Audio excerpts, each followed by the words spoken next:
Unaona jirani amefanya election 98%. 98%.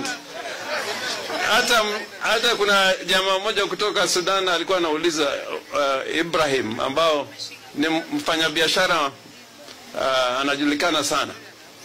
Anasema kama unaweza kupata 98%, sasa unakataza wengine kusimama kwa nini? If you can get 98%. So I join Ruth in saying, let us not kill political parties. Let us not kill political parties. Na ODM, sisi kama watu wa ODM, msifanye makosa ya kumezwa. Makosa ya kumezwa.